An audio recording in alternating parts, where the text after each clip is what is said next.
This one's for all my white heterosexual males out there. For those of you who maybe don't realize what people mean when they talk about privilege and along those lines, think about it like this. Is there anyone that doesn't play a professional sport that, doesn't follow into your demographic that you would be willing to trade places with in a given day? Probably not, right?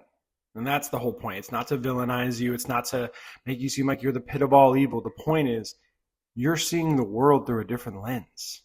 That's the important lesson. That's what it's all about with understanding privilege, is understanding you're going to see the world a bit differently. I have never thought once in my life about walking outside with my ID if I'm just going on a walk around my neighborhood, because the thoughts never occurred to me that someone might think I don't belong here. And so when you realize that you're seeing things through a different lens, perhaps you can have more empathy in other situations to try to help. Just a thought.